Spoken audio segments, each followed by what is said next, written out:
Bonjour à tous et bienvenue sur boursicoté.com pour cette nouvelle analyse technique du CAC 40 en clôture avec une séance qui n'a rien donné avec Wall Street qui était fermée pour cause de jour férié, c'est la fête nationale du côté des États-Unis. On a eu cette séance ici très peu volatile qui a oscillé dans un premier temps dans un range de 20 points avant de partir à la baisse dans la dernière partie donc de cette séance pour au final aboutir à une clôture et à une cassure surtout de cette zone des 7380 points.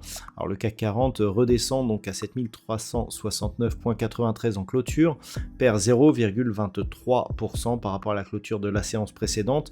On revient donc sous cette zone des 7380 points, mais avec une conviction qui est tellement faible que on n'a aucun signal vraiment qui nous est donné sur cette séance. Au niveau des indicateurs techniques, alors on est toujours dans une dynamique légèrement haussière au sens des histogrammes du MACD qui est globalement neutre du point de vue du RSI dans des volumes qui sont très très faibles, la moitié des volumes d'une séance habituelle, puisque nous sommes sous les 2 milliards d'échanges, donc c'est vraiment très très faible et c'est vraiment ce que l'on pouvait attendre pour une séance telle que celle d'aujourd'hui, avec notamment ces US fermés.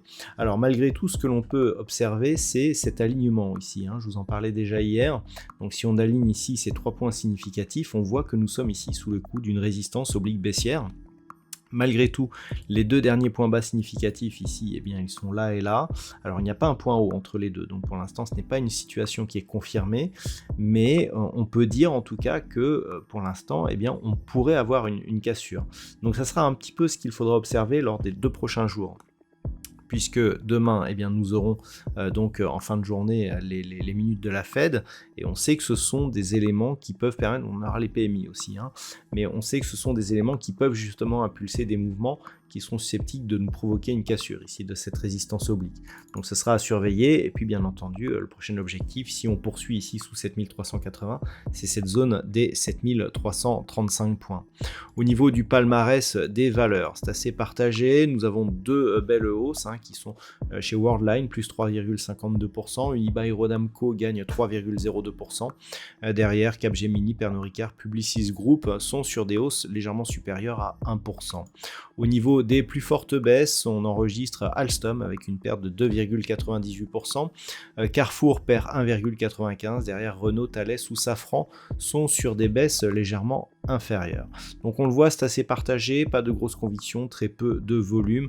Donc demain, on surveillera pour résumer, la zone des 7380 points. Si les cours reviennent au-delà de cette zone, on pourra espérer une cassure ici de cette résistance et une sortie donc de cette dynamique baissière. Par contre, si les cours ici reviennent vers la zone des 7335 points, on n'aura pas de signal de retournement tant que l'on évolue globalement au-dessus de la moyenne mobile 20 exponentielle. Voilà donc ce qu'on peut dire sur cette petite séance. D'un point de vue statistique, nous sommes sur une configuration sensiblement équivalente à celle que nous avions hier, à savoir une poursuite du mouvement baissier. La conviction n'est pas très très forte, on peut connaître un petit rebond demain, mais globalement à partir de la fin de la semaine et pour la semaine prochaine, ça reste baissier donc par rapport au niveau actuel. Voilà donc ce que l'on peut dire sur cette configuration et sur cette analyse. Je vous souhaite donc de passer une bonne soirée, on se retrouve dès demain pour d'autres analyses techniques, toujours sur le site boursicoté.com.